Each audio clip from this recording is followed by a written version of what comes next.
asalaamaaleykum ami internet yu Yeumbeul TV ñu ngi leen di nuyu bu baax demaat contentement di jàkkaarloog yéen fii ci Yeumbeul TV tey nag niñ koy defee comme samedi ñuy amalaat li nga xamante ni moom mooy actualité de la semaine bi ñuy def fii ci Yeumbeul TV ma invité fi ki nga xamante ni tey moom mu ngi tudd Thierno Mbengue nekk membre Pastef Yeumbeul Nord ñu war a waxtaanee li nga xamante ni moom moo gën a fës ci semaine bi ci njëkk gis nañ que ni le président Macky Sall dafa def li nga xamante ni moom mooy gouvernement bu bees bi nga xamante ni jeudi bi passé rek la ko def bu ñu jógee ci loolu dinañ waxtaanee ci li nga xamante ni moom moo nekk le rejet de la DGE bi nga xamante ni tamit cour suprême dafa ñëw confirmer ko li nga xamante ni moom mooy Ousmane Sonko miñ bañoon a jox li nga xamante ni moom mooy fiche parrainage am. suñu jógee ci loolu dinañ waxtaan ci li nga xamante ni moom mooy verdict bi nga xamante ni wàcc na fële ci Ziguinchor suñu jógee ci loolu aussi dinañ waxtaanee li nga xamante ni moom moo nekk parrainage ak candidature Pastef yi nga xamante ni filmé nii mën nañ leen a compter au nombre de 6 dinañ waxtaanee li nga xamante ni tamit tey moo gën a fës muy député taxawu Sénégal yi nga xamante ni démissionné nañ fële ci groupe parlementaire bu Yewwi Askan Wi bu ñu jógee foofu nag ñu terminé ko li nga xamante ni moom moo nekk ci département bu Kër Massar bi Thierno maa ngi lay nuyu di la dalal ci biir Yeumbeul TV. maa ngi lay fay Mame Diarra di nuyu waa département de Kër Massar yëpp di nuyu waa Yeumbeul di nuyu aussi sama mbokku militant Pastef yëpp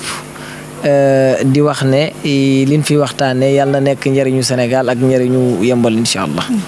alors Thierno ginnaaw bi Yeumbeul TV defee li nga xamante ni moom mooy publication wane tali Yeumbeul bi pax yi am ak jafe-jafe yi nga xamante ni population bu Yeumbeul ñu ngi koy dund rawatina ñi nga xamante ni dañuy génn dem bu ñuy dugg si waat fii pour ñu am problème mu oto sax problème lay nekk ndax tali boo xamante ni baaxul. ko defee le maire de Kër Massar le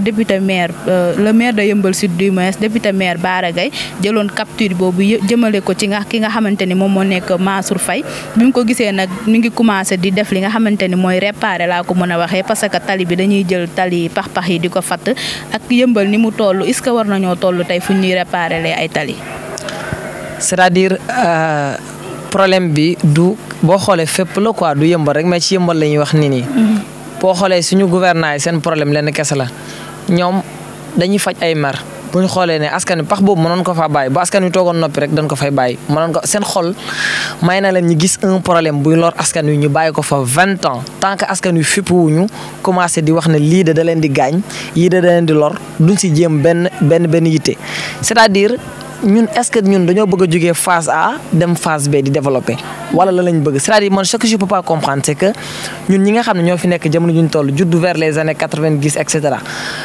ñun naka la ñu mën a bàyyee suñu doom yi nar a judd 2024 ñit problème yi tasante fi xanaa que ñun au moins problème yi war nañ ko régler c'est-à-dire tali bi si boppam au delà de sax defar ko au delà de defar tali dañoo war a régler problème ci beneen cadre mooy avec benn vision mooy est-ce que 10 ans yi di ñëw wala 30 ans yi di ñëw tali bi nan la war a mel kër yu ñu soxla yi ñu jël ko négocier ko une bonne fois tabax des routes est-ce que on est en 2023 est-ce que mas ngaa dégg France ñuy wax problème tali est-ce que mas ngaa gis ñuy wax problème centre de santé loolu problème yi nga xam ñoom ñu ngi ko régler vers les années 1800 ñun su fekkee ñun mënuñu ko régler en 2023 loolu catastrophe la maintenant problème yi ñëw aussi au niveau communal mooy askan état yëpp ci àddina bi ñoo yem askan lu mu nangu état teg ko rek da ko koy teg askan boo nangu état teg la dara rek dafa kon di la ko teg boo ko bàyyee mën na la koo teg 10 ans wala mu teg la ko 20 ans c'est-à-dire askan wi ñoo war a am taxawaay am exigence par rapport ñi nga xam ne ñoo ñu jiite ne leen lii de daf ñuy lor lii de dafa métti si ñun trop distance bi nga xam ne waroo si woon sax def 10 minutes léegi mën nga seede sax def 1 heure de temps donc loolu moom askan wi rek ñoo ci war a am taxawaay ak lu mënti wax su fekkee amuñu taxawaay ñii jiite ñi sax wax nañ ñu ko wan nañ ne soo amul taxawaay ci li nga xam ne da lay lor loolu noonu la koy bàyyilee ba mu jugee fi mais problème moom ñëpp xam nañ ko ñëpp xam na ne tali bi c'est jaarul yoon ñëpp xam ne daf ñuy lor ñëpp xam ne baaxul ñëpp xam ne lii c'est pas sérieux tali nga war koo defar lii xew tournal rek c'est plus qu'un scandale si on était dans un état sérieux li ñu def tournal loolu amul benn askan bu ko war a nangu waaye nag ñoom tant que ñu ngi koy def ñun ñu koy nangu rek ñoom dañu ko ne di ko def amul leneen. alors bu ñu jógee ci loolu dañuy ñëw ci li nga xamante ni moom mooy le nouveau gouvernement bi nga xamante ni président Macky Sall teg na ko jeudi bi passé mu nekk gouvernement boo xamante ni moom Pastef yéen war ngeen a faire face ak ci élection yi nii di ñëw loolu ban taxawaay ngeen ci ban jàngat ngeen ci am. waa d'abord man je ne trouve même pas la pertinence de ce gouvernement. La pertinence de changer le gouvernement c'est-à-dire ñun daal xawma kañ lañ ñuy jox tuuti cër. c'est-à-dire échec gu gouvernement bële parce que gouvernement boo demee ba koy changer rek c'est parce que remaniement bu ñu koy def mooy dafa am échec bu am nga bëgg ko réparer par un nouveau gouvernement loolu kese la. gymnastique boobu loolu rek a tax ñu koy def maintenant man li ma bëgg a comprendre mooy ki nga xam ne ni mooy jëmmal échec bi nit ki nga xam ne mooy jëmmal échec bi c'est le premier ministre. parce que politique bi nga xam ne nii président de la république moo koy teg moom moo koy doxal. si moment bi mu nekkee premier ministre. si moment boobu noonu la immigration clandestine bi gën a bari immigration clandestine du moins. si la gën a bari nit ñi di jël gaal yi di dem Espagne gën a bari keroog sax boo xoolee record bi ñu ngi koy wax en 48 heures 1463 personnes jugee fii nii dem Espagne. beneen yoon bi nga xamante ni mooy jëmale nit ñi ci États-Unis gën a yokkaat Sénégalais yi di gën a génn réew mi loolu leen rek lay signifié réew ña nekk ci réew mi bu ñu demee ba amatuñ yaakaar ci réew mi di génn dem ci beneen réew mooy état boobu noonu ma ngay échec te état boobu noonu suy échec leneen kese moo koy justifier mooy premier ministre boobu noonu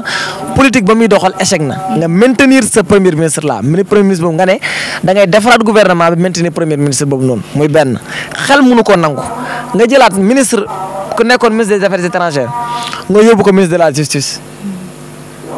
ku nekkoon ministre de la justice Ismaïla Madior Fall nga yóbbu ko ministre des affaires étrangères c'est-à-dire finalement lan la ñuy jouer Ismaïla Madior Fall nekk ministre des affaires étrangères kii nekk ministre de la justice waa léegi ça va changer quoi dans ce pays là les gens vont dañuy am lu ñu lekk dañuy am lu ñu naan dafay changer dara seen quotidien Barça wala Barsaq bi dafay arrêter ou pas dara changé wul c'est-à-dire ñii dañuy fowe en réalité te xanaa sax man leen rek laa leen ñaanoon man xam naa ne sax sérieux wuñ si seen démarche waaye le minimum xanaa waroon nañu ko may le minimum xam nga mooy lan mooy xanaa buñ demee sax ba deseluñ lu dul Sénégal jeexal nañ fi pare nañ fi ñu wàññi gouvernement bi jusqu'à 25 ministres yi nga xam ne nii moom moo ñu ko promettre woon ne du ko mas a dépasser en 2012 xanaa sax le minimum loolu mu xaw ko respecté. mais kan moo la wax ñoom jeexal nañ Sénégal puisque ni Amadou Ba moom lañ samp mu war a jëm ci élection yi di ñëw présidentielle 2024. non ce gouvernement laa wax jeexal na gouvernement bi jeexal na état bi jeexal na. waaw nga teg ko fan Thierno bi jeexal na suy ñëwaat ak keneen kuy mën di jiite waat Sénégal président bu bees lay doon ak gouvernement bu bees loolu laa wax. ak képp kuy mënti gagné Sénégal ak parti ba mënti bokk mais leneen sax la Amadou Ba dégg nañ ci waxam que ni moom bu gagné dafay yeggale li nga xamante ni mooy vision président Macky Sall muy Macky 2035. waaw léegi loolu kay leer na léegi Sénégalais ñooy décidé xam nga bu fekkee moom dafa gagné day yeggale li nga xam ne nii day tax nit ñi gën a jël gaal yi nit ñi gën a xiif nit ñi gën a mar nit ñi seen facture yi nga xam ne 25000 francs la doon dem ba 85000 ñu doon fay moins de 100000 francs di fay 200000 francs bu fekkee loolu lay yeggali kay Sénégalais bu ñu accepté ñu yeggali loolu dundu gu cher ñu yeggale ko mar ñu yeggale ko xiif ñu yeggale ko immigration bi nga xam ne dafa bari lool sax nit ñi di génn réew mi. mais yow jeunesse nga xamante ni dañuy jël ay gaal di dem mu nekk loo xamante ni risque la ndax yow mi koy jël leeru na ni ndax di nga yegg fi nga jëm sa bakkan mi ngi ci diggante bi yow loolu da nga koy justifier que ni réew mi moom moo metti rek moom moo war a tax ñu jël gaal yi. waaw xam nga loolu foog ñu taxaw fu tuuti man sama position mooy position président Ousmane Sonko man gëm naa ne su ma demee bay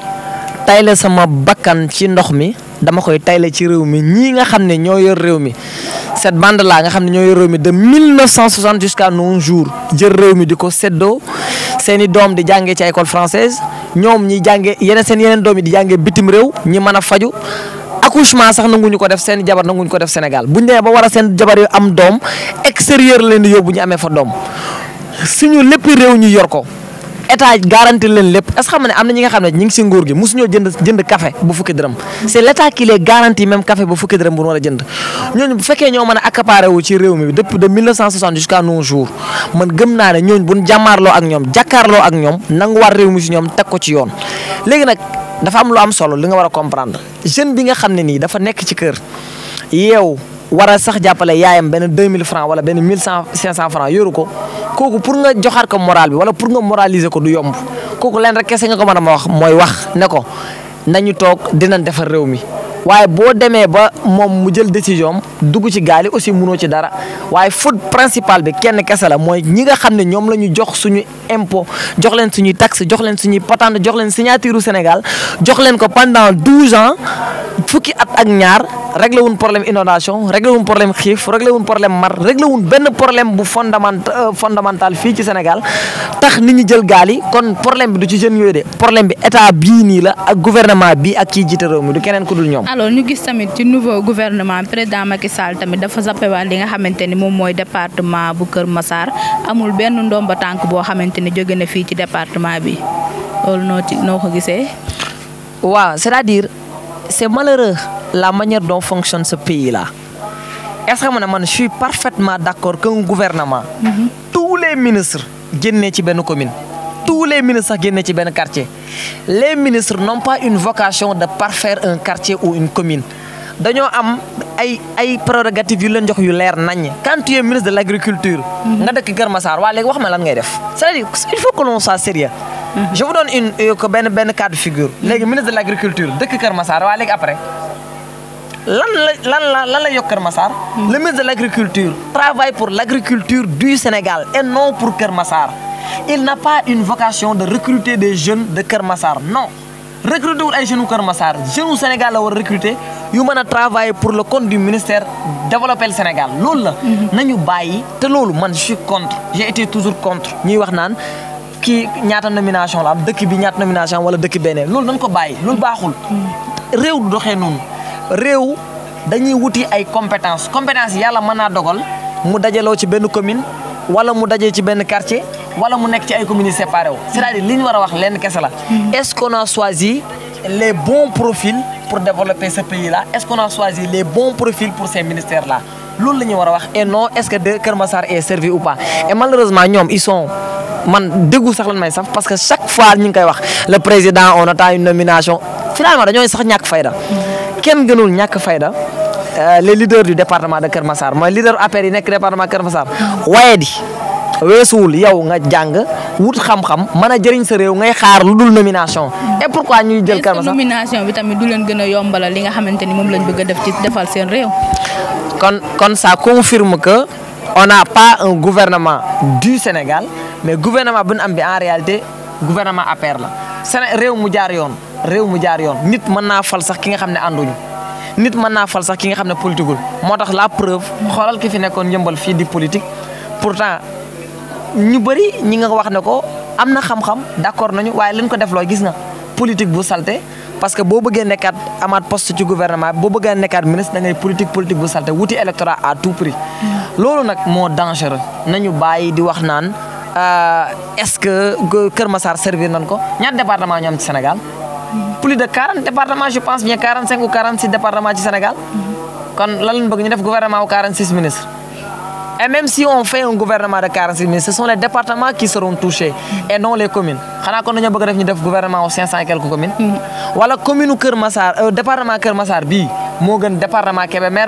wala commune u Yëmbal Nord bii moo gën commune u Mboula. réew doxewul noonu séddalewul ay ministre ci ay ministère ci ay communes su fekkoon loolu la ci réew mi la ñuy teg ci constitution bi texte ne chaque commune day am quota wu benn ministre. wala ñu ne chaque département day am quota wu benn ministre. waa ñoom malheureusement sax ñoom mënoo leen a moraliser parce que normal luñ dans leur tête normal luñ parce que remaniement bu amee dañuy mel ni ay xaj yu gis yi yàpp ku nekk day xaar pour ñu fal la benn poste. gis nga ministre yi passé na ñu ngi ko ne di xaar DG yi. Et pourquoi ñoom mënuñoo fexe utile ak askan wi ci leneen lu dul ministre xanaa boo nekkul ministre kese mënoo liggéeyal askan wi. Et ça se voit que ils sont trop malheureux et ils sont contradictoires. Comment? xam nga lan moo ko waral. soit ànd na ci Macky Sall lim doxali moo tax ñu xaar ministre moom pendant 12 ans. bu fekkoon Macky Sall développé na Sénégal bu fekkoon Macky Sall teg na Sénégal sur les rails de l'émergence kon même bu leen falul ministre bu ñoo mer parce que Macky Sall la ñuy développé Sénégal que Macky Sall développé Sénégal avec Mame Diarra wala avec keneen ak keneen ak ku mënti doon tur yi amul benn solo li am solo mooy mi ngi koy développé. à 3 mois lay doon ministre. 4 mois moo des ci gouvernement bi loo fi mën a def lu extraordinaire bu fekkee Macky Sall développé na Sénégal alhamdulilah soxla wu ministre bu fekkee développé ko 4 mois yi nga koy développé. si l'agriculture avait des problèmes 4 mois yi lan war a fal benn ministre mu régler problème agriculture yi. kon nañu bàyyi ñoom ñu nax seen bopp ñu bàyyi caaxaan yooyu nag ñoom sax du pour ñoom lañ koy régler parce que ñoom quelque soit alpha dañuy jóge ci réew mi. ñun koy waxal mooy ñi nga xam ne ñu war a yoraat réew mi incha allah bu kenn jàpp ne bu waa Pastef bu président Ousmane Sonko jëlee réew mi ñi ngi xaar naan département bi am ministre wala département bi am DG ministre yëpp mën nañoo génnee ci benn commune ministre yëpp mën nañoo génnee ci benn département loolu amul benn solo li am solo mooy est-ce que le profil ñaar rek moo am solo comme ni ñu ko l'islam waxee moom la ñuy tànnee nit mooy ñaar yii mooy est-ce que kooku ñuy tànn ki am na xam-xam est-ce que maandu na est-ce que yor na parcours bu set lii rek moo am solo ñett yi bu ko nit ñi matalee rek war nañ koo mën a fal na dëkk sax Koumpentoum kii dëkk Kër Massar amul benn solo waaw loolu rek lañ war a xoolee. alors loolu leer na léegi dañuy ñëw ci li nga xamante ni moom mooy rejet bi nga xamante ni DGE rejeté na ko ne du jox ki nga xamante ni moom mooy le président Ousmane Sonko ay liste parrainage am ñu dem fële ci Cour suprême mu confirmer li nga xamante ni loolu la DGE wax. bon loolu c'est malheureux c'est malheureux qu'une administration mu substitue wu en une juridiction et c'est scandaleux koo ko laaj ci Sénégal les experts électoraux koo ko laaj ci Sénégal les juristes ñëpp koo laaj mun la DGE li mu def jaarul yoon xam nga DGE mi ngi mel ni lan ci dama la koy defal ci misaal benn élève bu war a defi benn concours ñu ne ko dossier yëpp ngay déposer da ngaa war a déposer lii ak lii ak lii ak lii 8 dossiers la 8 éléments la moom mu déposer 7 éléments yi boo demee sax dañoo war a jël courrier bi dañoo war a jël dossier bi après buñ koy rejeté soo ko rejeté nee na dafa am lu manqué waaye waroo ñëw rek ku koy recevoir dossier bi naan la bii indi woo ko kon dañ koy rejeté déedéet l'administration amul vocation boobu loolu administration courrier boo ko indil da ko war a récupérer administration noonu lay doxee xam nga waa DG lan lañ def dañu ne Ayib Daffé duñ la jox fiche de parrainage parce que ki nga ñëw di jël si fiche de parrainage kooku mënul nekk candidat xam nga kon DG lan la def DG nekk na juridiction nekk conseil constitutionnel ne moom mooy wax ku nekk candidat ak ku ko dul nekk mu nekk lu extrêmement dangereux boo demee ci Cour suprême nga xool PV bi nga lire bu baax motivation ni ko kii motivé ni ko juge Cour suprême bi motivé li mu wax mooy d'accord ni na Cour suprême de juridiction amul pouvoir yooyu noonu waaye ci lu sukkandiku ci radiation bi la xoolal ma loolu te Cour suprême waxul loolu te loolu amul fenn amul dana la boo jël si fiche de parrainage ñaari élément kese lan lay laaj ñaari élément yu am solo muy ban ak ban muy ñaar yi est-ce que xam ne yow boo doon jël si fiche de parrainage candidat bi matul 35 ans est-ce que xam ne Cour suprême warul DG warul rejeté da laa war a jox fiche de parrainage xam nga kan moo war a wax ne mataloo 35 ans conseil constitutionnel moom moo war a wax ne yow dañuy rejeté sa candidature motiver ko ne ko yow mataloo 35 ans moom lenn kese lay laaj ñaar yi kese lay laaj dafay laaj un parti wala une coalition de partis légalement constituée muy benn muy ni récépissé bi wala ak deuxième élément bi mooy ñoo ko si yokk mooy la lettre du candidat bi nga xam ne nii dañ koo signé ñaar yi kese nga ko indi wala bu fekkee nag candidat indépendant nga indi nga firnde ne yow at mi ngi nii defoo politique te amoo carte ci benn parti politique defoo activité politique ak lettre candidat bi ñaar yi soo ko indee rek dafay firnde la mën a laa jox fiche nga wuti ay parrain mais dama ne la bu demee ba DGE dama la nga xool expert électoraux yëpp ñëpp wax nañu ko y a pas un seul expert un seul nag laa wax bu layal lii DGE def DGE ne moom mooy conseil constitutionnel léegi DGE ma am foofu noonu ma terminer foofu noonu la DGE même c'est contredit xam la DGE de contredire boppam Khalifa Sall ak Karim Wade bi ñuy dem di jëli fiche de parrainage en 2019 est-ce que xam ne boobu noonu fekkoon na ci élection présidentielle 2019 fekkoon na ñoom ñi rajo leen ba pare parce que ñoom seen radiation bi c'était automatique xam nga moo ko waral parce que ñoom recours yëpp lañ épuisé dem nañ cour d'appel dem nañ cour suprême lépp def nañ ko condamnation bi def nekk définitive et si la condamnation est définitive et que ñi atte la peine bi nga xam ne nii mooy peine yi nga xam ne nii code électoral bi wax na ko buñ la ko condamné da nga dootoo nekk électeur foofu sa radiation bi day nekk une radiation automatique te pourtant la radiation foofu c'était automatique te pourtant jox na leen fiche de parrainage ñu wuti ay fiche de parrainage coalition Khalifa Sall bi jàll na parrainage yi coalition Karim Wade bi jàll na parrainage yi xam fa leen jàllute bi ñëwee ba ci conseil constitutionnel moom moo leen rejeté ne leen ginnaaw bi ngeen jàllee parrainage yi ginnaaw bi ngeen jàllee yii ak yii ak yii ak yii leen dafa am solo mooy yéen nekku leen électeur nekku leen ci biir fichier électoral bi te su ngeen nekkul ci biir fichier électoral bi mun leen a éligible looloo tax ñu rejeté seen candidature et non ci parrainage kon noo mën a ñëwaatee xanaa ko dafa amaat code électoral bu bees wala dafa amaat constitution bu bees wala dafa amaat code de procédure pénale bu bees bi nga xam ne ni président Ousmane Sonko kese lañ koy appliqué bu fekkee loolu rek ñu wax ñu ko kon su boobaa ñu accepté. alors Cour suprême moom fan la sukkandiku ba confirmer li nga xamante ni moom la DGE. lim fi mu sukkandiku radiation bi la wax moom daf ne DGE te lu gën a garaaw après bu ñu duggee xam naa ci décision du concept dinaa la ko wax lu DGE def nga xam ne c'est plus qu'un scandale bu ñëwee ba ci radiation bi dinaa la ko expliquer. ñoom leen wax lenn kese la mooy radiation bi. radiation bi kese lañ basé wu. ak bon je sais pas le fait de dire que avocat yi indiwoon assez d'éléments pour justifier requête kii wu DG bi na jaarul yoon loolu kese lañ wax. waxuñ dara radiation bi daal moom mooy seen élément principal bu ñu motiver rejet requête boobu noonu. alors ci loolu dañuy dugg ci li nga xamante ni moom mooy verdict bu Ziguinchor bi nga xamante ni le juge Sabassi Faye annulé li nga xamante ni moom mooy radiation président Ousmane Sonko ci liste électorale yi. waaw foofu. dama bëgg bala ñu fay dugg. nga may ma 2 minutes ma am lu ma leeral. li may leeral mooy radiation bu ñuy wax radiation mooy lan nit ku nekk sénégalais bu nekk boo amee fukki at ak juróom-ñett. am nga possibilité dugg ci fichier électoral bindu ci mooy lan nga mën a voter mën a tànn kan moo lay jiital sa réew fukki at ak juróom-ñett. su la neexee saa yu révision fichier électoral bi ñëwee. su la neexee nga génn. fi mooy nga dem nga def demande de radiation ñu rajo la ñu génne la ci fichier bi nga bañ a bokkati ci fichier électoral bi. wala su fekkee dañ laa daan benn daan bi nga xam ne day tax ñi mën laa rajo dañ lay dindi ci fichier électoral bi. daan yooyu nag façon délit bu nekk dafa am daan buñ ci teg. ne bu ko weesoo rek dañ lay génne ci fichier électoral bi. waaye tamit dafa amaat beneen article ci code électoral bi bu am solo ne boo nekkatul électeur rek mooy boo mënatul falati rek. mënul laa fal boo nekkatul électeur rek mënatoo éligible. muy benn ñi tegaat benn disposition muy képp ki nga xam ne dañ laa condamné par contumace nga nekk en état de contumace. mooy ñi taxal la ci crime. mooy ci wàllu rey nit wala ci viol wala vente de faux médicaments et cetera. bu fekkee dañ laa taxal ci loolu ba pare nga nekk un fugitif criminel mooy ñi woo la ne la ñëwal ci àtte bi. nga bañ a teew. waaw kooku jugé wuñ la par défaut dañ laa jugé par contumace. mooy ki nga xam dañ koo taxal ci wàllu crime mu ñàkk a teew ñu àtte ko par contumace. ñu koy woowee un contumax moom moo nekk président Ousmane Sonko ñoom nee nañ dafa bañ a teew ndax xamuñu fu mu nekk. te loolu sax amul dèjà. moom xam na fu mu nekk waaye ñi nangul leen loolu. ne président Ousmane Sonko contumax la. ñu àtte ko par contumace daan ko. suñ la daanee ba pare dañ ne la kooku noonu dafa war a génn ci fichier électoral bi léegi defal nang xoolal bu baax ñoom lañ def. ñu ne contumax bi léegi ñu jàpp ko moom ñu jàpp ko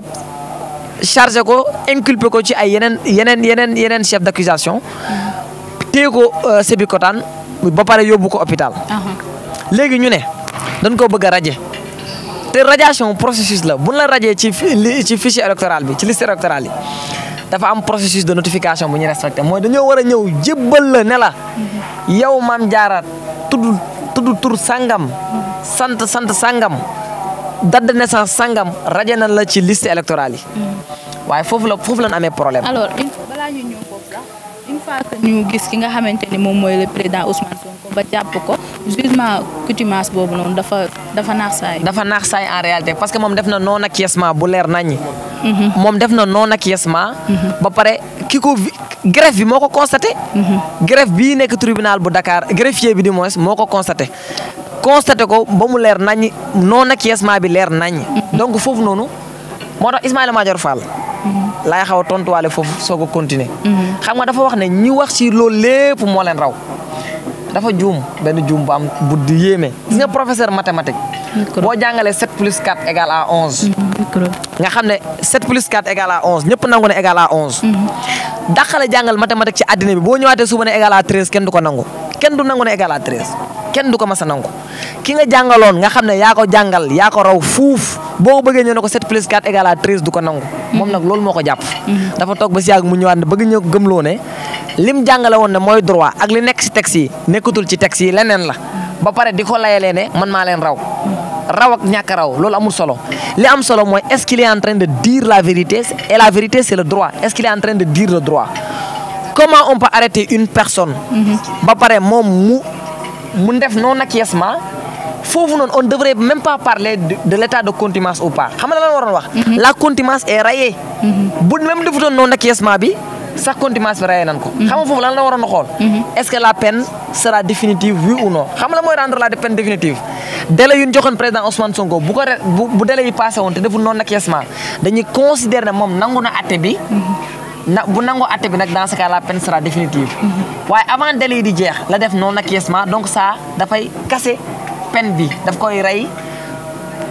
donc kon li ñu atte woon lépp naax saay na kon moom fi mu doon wax naan foofu noonu on devrait pas parler de la notion de dire que la peine est définitive ou non foofu noonu loolu amu fa solo li fa amoon solo man astafurlah ma naan peine définitive na nee na foofu waroon fa wax ndax peine bi définitive ba contumace lan fa doon wax foofu contumace amatu fa parce que contumace mooy ki nga xam ne réer na dafa daw un fugitif criminel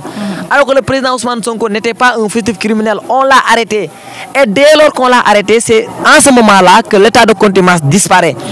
foofu noonu leen war a waxal lan la mooy est-ce que la peine est définitive ou pas et rendre la peine définitive nag mi ngi dépendre ci président Ousmane Sonko su président Ousmane Sonko defee non acquiescement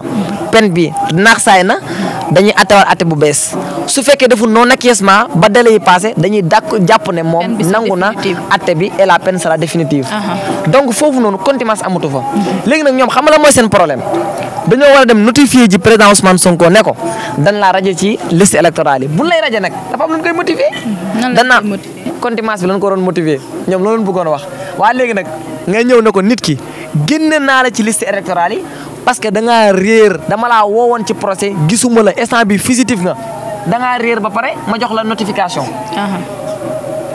Sénégal foofu la ko Macky Sall yóbbu foofu la ko Ismaïla Madior Fall yóbbu foofu la ko DG yóbbu foofu la ko ñi yor réew mi yóbbu foofu lañ ko yóbbu mooy yow dama lay génne ci liste électorale yi munoo fal munoo folli munul laa fal nga ne ko lu tax ñu ne parce que fugitif nga lan mooy fugitif ñu ne yow parce que da ngaa réer gisi ñun la ñu ngi lay seet ba léegi biñ laajee Ismaïla Madior Fall xam nga la tontu daf ne le président Ousmane Sonko qui a été jugé en état de contumace ak le président Ousmane Sonko qui a été inculpé sur 8 chefs d'inculpation yooyu noonu ay appel à l'instruction extra ces deux personnes là ne sont pas les mêmes on l'a pas arrêté pour l'état de kon xam nga lan la Ismaïla Madior Fall bëgg a wax ma wax la lan la mooy tey bu ñu jàppoon benn criminel ñu bëgg koo atte criminel bi daw de gisuñu ko ñu atte ko par contumace criminel benn jour dawal oto ba benn policier dogale ko di ko laaj ay papier mu am benn problème ñu teg ko benn amende nee na policier bi da ko war a bàyyi mu dem ndax moment boobu noonu nekkul ci affaire crime bi ñu ko doon toppee boobu lañ ko doon kii mais plutôt contrôle de papier lañ ko doon def waaw loolu xel nangu na ko xanaa kon nit ku nekk fukki nit nga benn nit bi la moom lañ jàpp et l'article ne parle pas de que ñi arrêté la si fait yooyu noonu dafa ne ñi arrêté la kese si le contumace est arrêté l'état de contumace day naax saay benn ñaareel ba mooy ndax peine bi dina définitive ou pas ñaar rek moo ko mën a indi si le contumace l'ancien contumace ou bien l'ex contumace deful non acquiescement ba délai yi passé dans ce cas on va considérer que moom dafa acquiescer ci condamnation bi dafa acquiescer ci peine bi mooy d'accord na ci atte bi ñu ko atte bu defee non acquiescement nag mooy day naaxal saay atte bi ñu ko atte et dans ce cas dañuy programmer waat atte waat ko donc kooku noonu raje ko kenn xamu ko man lenn kese laa bëgg na ma kenn nit taxaw ci Sénégal ne ma lii moo motiver radiation bi y a aucun motif bu mën a motiver radiation bi te juge Ziguinchor loolu la leen wax amul lu ko motiver bu fekkee contumace bi la l'état de contumace disparaître na amul condamnation définitive kon léegi lan lañ bëgg mu motiver radiation bi et leneen lu gën a garaaw mooy comment une presse comment benn journaliste taxaw ki nga xam ne moom lañ rajo sax amugul notification bi amul notification bi ba léegi nii amugu ko xam nga kañ la ko am kañ la am notification bi jour bi nga xam ne la Ayib Daffé demee DGE di jëli fiche de parrainage bi waa DGE ne ko mënul laa jox fiche de parrainage parce que kii ngay jël si fiche de parrainage dañ koo raje jour boobu la am notification bi waaye yi si des yëpp dañ ko doon wax ci ay émission rek kenn amul woon fenn yoon bu ñu ko notifié. kenn mësul déplacé wu dem yóbbu li nga xamante ni. mësul ko ko yóbbul waaye mais mënuñ ko ko yóbbul sax xam nga loo tax mënuñ ko ko yóbbul. buñ ko ko yóbbulee da nga naan ko yow kon état de contumace bi nga nekk bi moo tax mooy indil la ko. léegi ne ko yow da ngaa daw ba pare gisuma la. parce que dama lay wër gisuma la ba pare jox ko notification loolu xel nangu ko.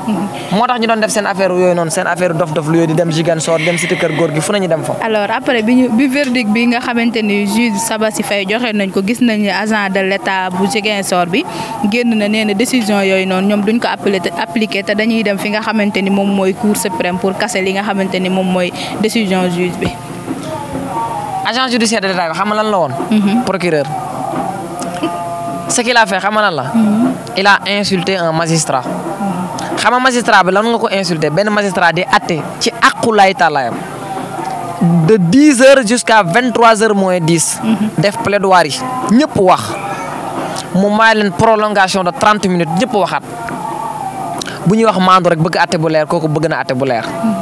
waaye dafa am lu scandale xam nga agent judiciaire de l'État bi lan la wax. c'est là que man je n'arrive pas à comprendre mon pays en France les magistrats dañuy joxe ay décisions de justice citoyens yi di ko critiquer man li ma mënul comprendre Sénégal mooy je suis d'accord que les magistrats ont un statut spécial. d'accord naa mais man lan mooy magistrat mooy ki nga xam ne dafa jàngee ci école yi Sénégal biñ ko orienté mu dem fac droit bi mu demee fac droit jàng ba am maîtrise am bu yàgg léegi ñu koy wax master def concours magistrature jàll ko ñu formé ko mu ñëw nekk magistrat. keneen ki def option wu dem fac science wala feneen jàng ba am master am def concours école normale jàll ko nekk professeur de hiérarchie A kay nekk fonctionnaire kii nekk fonctionnaire. léegi man nan laa mënul comprendre ñi mën a critiquer les professeurs mën a critiquer les journalistes mën a critiquer les inspecteurs des impôts et domaines te duñ critiquer les magistrats. waa xam naa kon magistrats yi ay wàlliwu lan wala ay yonent lan Sénégal. mais en France nga xam ne référence lan ci justice référence lan ci séparation des pouvoirs France sax dañuy critiquer les décisions de justice. fii Sénégal ku critiquer une décision de justice ñu ne la ñu jàpp la ne la outrage à un magistrat teg la ay chef d'inculpation ci chargé la de su placer la sous mandat de dépôt. Madiambal Diagne moment bi nga xam ne procès bi mi ngi daw Madiambal Diagne moo def publication Twitter. xam na la wax que l'agent judiciaire de l'État dafa war a récuser le juge parce que le juge ak rakam adjoint au maire bi dafa am rakam boobu noonu dafa am lien ak Pastef te déjà sax noonu duñ ko récuser juge looloo gën a ñàkk sérieux kon loolu Madiambal Diagne moment bi nga xam ne procès mi ngi daw moom mi ngi tilimal un juge le juge bi nga xam ne mooy atte mooy le juge Faye loolu rafet na te pourtant Bassirou Diomaye Faye xalaatam la joxe ci li nga xam ne moom la justice def ñi jàpp ko placé ko su mandat de dépôt kon réew mi daal ku ne xalaat yi kon réew daal bala ngaa waxte sa xalaat da ngay xool yow si ban camp nga nekkee camp bi nga nekkee dafa am code bu lay atte su fekkee camp Pastef nga nekkee code bu lay atte mooy defal ndànk parce que loo wax mën na la placé su mandat de dépôt su fekkee camp APR nga nekkee amul benn code bu lay topp loo bëgg a wax mën nga ko wax sans problème. L'agent judiciaire d'État, vous savez ce qu'il a dit? Il a repris ces mêmes propos de Madiambal Diagne en disant que il veut récuser le juge parce que juge bi dafa rakam wala benn mbokam dafa am lien ak président Ousmane Sonko. dafa nekk adjoint au maire. adjoint au maire. te même sax loolu su amoon laa wax sax loolu mënu si taxul ñuy récuser juge kon benn juge de àtte parce que boo ma naree àtte yow juge ma ne la yow juge bii juge sangam sa rak wala kenn koo doon àndal ba ngay nekk xale wala ki nga bokkoon ak classe wala nangam ak sangam wala ma indi benn lien ne la kooku noonu yaag moom da ngeen a bokk wala man ak yow ñi am problème man ak yow Mame Diarra yow mii man la Mame Diarra bokkoon nga nit classe nit kooku noonu ak nit ku mu xamante na ak juge bi on se fait des liens on va récuser un juge comme ça là parce que am na ay liens nit juge bu ñu koy récuser mooy lan bu fekkoon président Ousmane Sonko ci boppam moo bokk ak juge bi nekk rakam wala juge bi nekk mbokkam wala juge bi sëkko ñu am ay liens yu leer nañu dans ce cas danañ récuser juge bi. agent judiciaire de l'État waxal lu gën a doy waar te Sénégal yi bàyyiwoon ci xel xam nga agent judiciaire de l'État bi procès bi jeexee lan la wax. nee na DGE du appliquer décision wu juge décision tribunal bu Ziguinchor te ñëpp xam nañ ne décision yi nga xam ne ñoo tukkee ci justice nekk ay décision administrative yooyu noonu boo sa defee appel bi munul kase li nga xam ne ñoo ko atte dañ ko atte pare moo tax ñu naan si cas yi de figure yi ñu nekk l'appel n'est pas suspensif appel bi mënu suspendre li nga xam ne moom lañ jot a atte ba pare. ñetti mbir firndeel ko Amadou Ba wax na leen ko. Pastef di su durun ko. Pastef mënu demati élection te pourtant def nañ appel. parce que foofu noonu cadre boobu ñu nekk appel bi suspensiful. rajawun président Ousmane Sonko pourtant def nañ appel diggante bu ñu defee appel taxul décision bi la décision soit suspensive. waaw wala déet. bi nga xam ne nii DG bañ lañ ñoo jox fiche de parrainage bi ñu demee Cour suprême est-ce que dafa tax DG jox ñu fiche de parrainage. parce que DG dafay considérer ne appel bi ñu def bi nekkul li nga xam dafa suspensif. daggul dogal bi. la même chose fii tamit li nga xam ne juge Ziguinchor da koo dogal ne nañu réintégré waat président Ousmane Sonko ci biir liste électorale yi nañ ko réintégré waat nañ ko joxaat fiche de parrainage am moment bii ñu toll éligible na moment bii ñu toll nekk na électeur mën naa fol li mën nañ koo fal loolu noonu boo ci defee appel sax nekkul le suspensif parce que décision administrative la waaye bu fekkee li nga xam ne c'est une affaire bi nga xam ne civile la mooy diggante nit ak nit par exemple ma jox la comme exemple procès Mame Mbaye Niang ak président Ousmane Sonko appel bi dafay suspensif parce que moo tax ñu ne moment bii nii condamnation bu président Ousmane Sonko bi ñu ko condamné woon ci Mame Mbaye Niang nekkul condamnation définitive parce que appel dafa am waaye si cadre bi c'est pas le cas l'agent judiciaire de l'État qui était une partie au procès moom nga nekk partie procès doon am loolu na xeex ñàkk yow yaay taxawaat naan leen attelé dañ koy dogal wala duñ ko dogal loolu noonu kenn xamul lan la te agent judiciaire de l'État xam nga lan war a comprendre moom de justice juge bi moo ko ëpp doole juge bi moom mooy atte juge bi mooy wax kan moo am dëgg ak kan moo amul dëgg su juge bi attee ba pare ñu xool atte bi nga xam ne juge bi def na ko lan mooy conséquence bi la ban effet lay am et effet bi muy am bi mooy dañuy réintégrer président Ousmane Sonko mu mën a dem jëli ay fiches de parrainage am mu dem collecter ay parrainage am et après ñoom yoon am na lu mu leen may mooy ñi dem Cour suprême et après Cour suprême dina décider su boobaa. alors kon yéen waa Pastef fi mu ne nii da ngeen a fas yéene dem jëli parrainage ki nga xamante ni moom mooy président Ousmane Sonko fas yéene collecter li nga xamante ni moom moo nekk seeni parrainage mais ñu gis ni Pastef dafa am 6 candidats yoo xamante ni dem nañ jëli li nga xamante ni moom mooy seeni fiches parrainage loolu seen plan B la woon wala. non mosuñoo am plan B jusque là nous avons un seul candidat. kii incha allah comme ni mu ko waxoon Kër Massar ndeysaan benn candidat la ñu am te incha allah en février 2024 incha allah mooy nekk président Sénégal soo boo nag buñ bëggee xaru nan xaru bu fekkee buñ leen gagné élection présidentielle dañuy xaru nan xaru léegi luñ bëgg a def nañ ko def waaye kenn mënul tere président Ousmane Sonko nekk candidat parce que déjà ñoom ñi ngi wax seen waxu dof yi kenn xamul ñi ngi naan même bu ko Cour suprême jàllee sax ñi ngi leen di xaar conseil constitutionnel waaw kon finalement ban xeetu réew la nekk ba ay nit ay ñu bokk ci parti ne man ñoom ñooy xaar nit fenn xanaa conseil constitutionnel nekku fa te conseil constitutionnel waxul lenn lu dul le droit daf lay laaj ay éléments ne la yii ak yii ak yii laa lay laaj yu toll ci juróom-ñett xaw ma juróom-ñeent soo ko matalee candidat nga soo ko matalu doo candidat loolu kese moo fi am ñun xam la la wax benn candidat la ñu am muy Pastef benn candidat muy président Ousmane Sonko te ku gëm ne benn candidat la ñu am benn candidat la ñu am 6 candidats yi nag stratégie la bi nga xam ne parti bi moo ko teg ñii nga xam ne lépp luñ mas a wax taxaw nañ pour barrer ko kon je pense bien que jarul ñu ko fi wax waaye en tout cas daal stratégie la waaye li ma la mën a waxal mooy le 25 février 2024 à cette heure là bii ñuy waxee 25 février ci waxtu wii ñu toll nii Macky Sall dootu nekk di président Sénégal te kuy nekk président Sénégal président Ousmane Sonko lay doon incha allah. Macky moom du nekk président Sénégal parce que Macky du candidat. non dina bon moom la bëgg mu nekkaat président Sénégal parce que li mu wax leer na parce que ki mu tànn xam nga moom buur la ki mu tànn ki nee na ko si je suis élu tu vas continuer à diriger le Sénégal kon kay moom daa bëgg a nekkaat président Sénégal. ba nga wax mais Macky moom mënatul a nekk président du Sénégal. ki mu bëgg mu nekk président Sénégal nee na ko Amadou Ba nee na suñ ko Sénégalais yi joxee Sénégal dina jox Macky Sall muy continuer doxal Sénégal mooy muy continuer xiif du fi am mar di fi am rafle di fi am facture courant yi cher di fi continuer am diwlin gi di fi am nit ñi di jaar ci ndox mi pour dem bitim réew di fi am loolu lépp continuer fi nee na dina bàyyi Macky Sall continuer loolu Amadou Ba moo ko wax wala wax ko moom moo ko wax en réalité.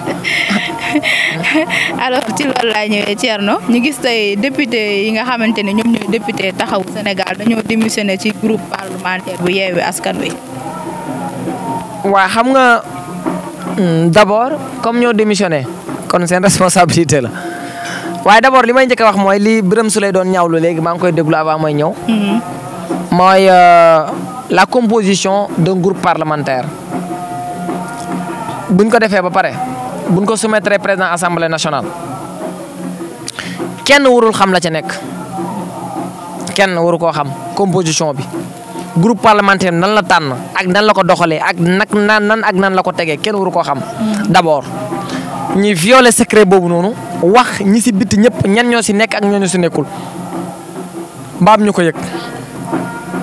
donc loolu moom li ma mujjee dégg leer na nañ coalition Yewwi Askan Wi coalition politique la coalition boobu noonu moo dem ba am nombre de députés yooyu assemblée nationale tegal groupe parlementaire muy groupe parlementaire Yewwi Askan Wi donc dafay teg benn dynamique politique bi bu mu teg nag am na ñi nga xam ne ànduñ sa am na ñi nga xam ne dem nan dili ca palais donc ñooñu est-ce que mën na leen a considérer des membres de Yewwi Askan Wi mooy ña demoon ca dialogue boobu noonu dañoo dili woon non mooy ñi nga wax képp ku demoon si dialogue bi da ngaa dili woon palais xam la mooy dili palais mooy comment je peux comprendre nga ne sa allié nga bokk Yewwi Askan Wi gis nga pure posture bu na am bi à chaque fois seeni communiqué gis nga posture waa avenir Sénégal bi ñu bëgg gis nga posture Malick Gakou gis nga posture ñu bokk Yewwi Askan Wi yëpp posture solidarité lañ taxawee par rapport képp ku ñuy teg ay métital ci biir Yewwi Askan Wi ñu am ñeneen ñu nga xam ne dañoo bokk Yewwi Askan Wi préféré dem ki nga xam ne nii moo leen teree nekk candidat 2019 Khalifa Sall devrait avoir la possibilité dem dagani baatu askan wi ne Sénégal damaa bëgg a nekk président ki ko xañoon moo ne ko kaay ne ko ngóor kaay man maa la ko xañoon waaye dafa am nooy doxalee noonu ni ma bëgg nga doxalee boo ko doxalee ak man rek dinaa la def candidat mu ñëw doxalee ko te ci yoon woowu la nekk en réalité donc loolu laa lay wax dama ne la ñi dili woon palais te en réalité dafa leer nañ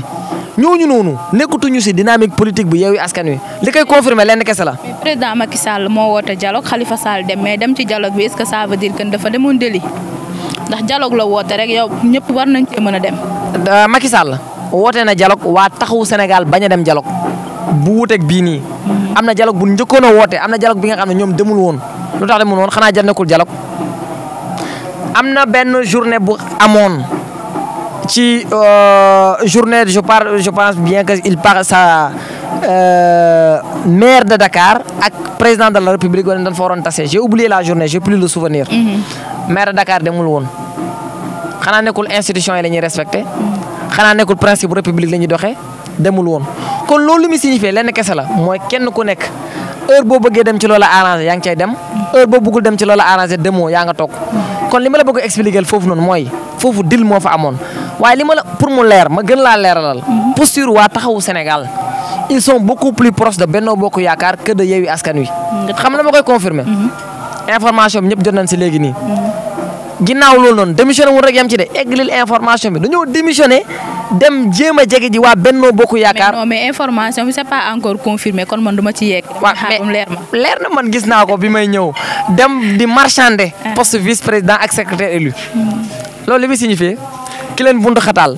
tëj seen leader tere ko nekk candidat teg leen ay métital Boy Diaz mu tere mu tëj ko demaat cour d'appel confirmé waat ko mu nekk ci yoonu xañ ko ay pouvoir am xañ ko mairie am xañ ko nekk député kooku de la ñuy demaat rapproché wu ko pour am vice président ak secrétaire élu loolu li muy signifié xam na lay signifié li gars yi waxoon ne gars yi demoon woon dialogue dañoo demoon dili loolu kese lay signifié du leneen loolu kese la. alors Thierno ma bàyyi la nga tàggatoo ñu doon seetaan waxaale sa mot de la fin. waaw di la gërëm si invitation bi nga ma invité Mame Diarra di rafetlu concept émission bi am na solo lool ak liggéey bi nga xam ne ni Yeumbeul TV mi ngi koy def ci Sénégal ci département Kër Massar ak ci Yeumbeul di ko rafetlu bu baax a baax di ñaan mbir yi yokku xewal yi yokku audience bi yokku ba nga xam ne soxla yi ñu fiy wax yi dina egg fi ñu koy xaare di wax patriotes yi d'abord avant may ci noonu sax maa ngi nuyu waa Pastef bu Yeumbeul Nord jaaree ko ci coordinateur di nuyu coordinateur Touré di nuyu waa Pastef Yeumbeul Nord yëpp di nuyu aussi monsieur le maire Seck Mojib beeg JPS beeg ñëpp maa ngi leen di nuyu bu baax a baax di nuyu waa Pastef Yeumbeul Sud aussi di nuyu Pastef département Kër Massar di wax ne sympathisants yi ak militants yi nañu téye seen i carte d'identité bu la kenn ñëw naan la loolu sax moo malheureux ñoom bu fekkoon ñoom moom Sénégal ku bëgg parrain sax da ngay ñëw si nit naan ko ñun ak Ousmane Sonko benn lañu loolu sax dafa doy waar bu la kenn gëmloo ne Ousmane Sonko kenn nit la amul ku mu nekk ak benn ku bëgg a parrainer président Ousmane Sonko teel sa carte d'identité lundi dinañ def une délégation spéciale à la direction générale des élections DGE Ayib Daffé dem jëli fiche de parrainage yi président Ousmane Sonko képp ku ko bëgg a parrainer di nga ko parrainer et le parti officiellement dina joxe une stratégie de parrainage stratégie boobu ñëpp respecté ko ñi parrainer président Ousmane Sonko ñi fexe ba 2 millions et quelques parrains yooyu noonu voire 3 millions de parrains yi nga xam ne soxla woon nañ ko ñi am ko wane na Sénégal la seule personne qui est légitime bi nga xam ne ni moo légitime pour jiite réew mi président Ousmane Sonko la fu février 2024 25 février 2024 ñi gañ leen au premier tour avec un pourcentage qui dépasse même les 70% mu nekk une première dans l'histoire politique du Sénégal et de l'Afrique opposant gagné à 70% au premier tour di waxaat sympathisants yi ak militants yi nañuy déglu parti bi kese soxlawul di déglu nit nañuy wóolu président Ousmane Sonko comme ni ko Amadou Ba waxee démb ca keroog sa Ziguinchor vendredi nañu déglu wóolu président Ousmane Sonko nañ ko wóolu moom kese bépp stratégie bu mu teg 6 candidats 5 candidats nañ déglu parti bi ñi bañ a topp ay chroniqueur ñi bañ a topp ay ki nga xam ne képp ku ñu wax dara rek sànni ñu ko rek ñu topp ci instant bii nii focus sur le président Ousmane Sonko focus sur les parrainages et focus sur l'élection présidentielle du 25 février 2024 et Inch'Allah li ma gëm ba gëm ko mooy si on vote même à 70%, on va gagner au premier tour. Et j'espère bien qu'on va voter à 100% pour gagner les élections au premier tour avec un pourcentage de 70%, Inch'Allah. Alors, Thierno, je vous remercie. Je remercie aussi nous don setan di len jox dig dajé ba samedi bi Inch'Allah ci benen actualité de la semaine fi ci Yeumbeul TV.